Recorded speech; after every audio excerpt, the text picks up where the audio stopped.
എല്ലാവർക്കും നമസ്കാരം. കുറേ നാളെ ഞാൻ വെള്ളം കോരാനൊക്കെ വന്നിട്ട് ഇത് എൻ്റെ വീടിൻ്റെ അടുത്തുള്ള കിണറാണ്. പിന്നെ അന്ന് ഞാൻ കാണിച്ചത് കുറച്ച് താഴെ പോകണം കിണറ്റിൽ. അപ്പോൾ എനിക്ക് ഇത്ര നാളും നടുവിനൊക്കെ വല്ല വയ്യാത്തതുകൊണ്ട് ഞാൻ വെള്ളം എടുക്കലൊന്നും ഇല്ലായിരുന്നു. അപ്പോൾ ഇന്നിപ്പോൾ കുറച്ചൊരു നമുക്ക് ഭേദമായെന്നൊക്കെ അറിഞ്ഞപ്പോൾ ഞാൻ തന്നെ വെള്ളം എടുക്കാൻ വന്നു. അന്നേരം ജസ്റ്റ് ഒരു വീഡിയോ കൂടെ കാണിക്കാൻ ഓർത്തു. ഇവിടുത്തെ കിണറൊക്കെ ഭയങ്കര ആഴമാണ്.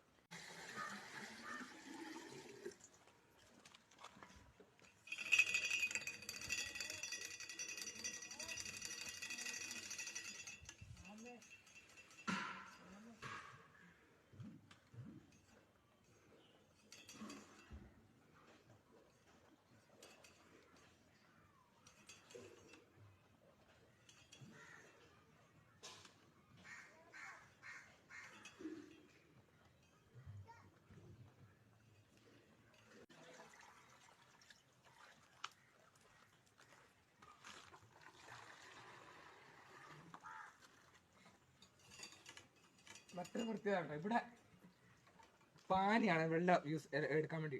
ഇവിടെ ഇങ്ങനെ എല്ലാ കിണറുകളും അതെ എല്ലായിടത്തും ബക്കറ്റൊക്കെ കെട്ടി വെള്ളം കോരുന്നതൊക്കെ ഉണ്ട്. പക്ഷെ ഇവിടുത്തെ ഒരു പ്രത്യേകത പാനിയാണ് കൂടുതൽ ഇങ്ങനെ കെട്ടി ഇങ്ങനെ വെച്ചിരിക്കും.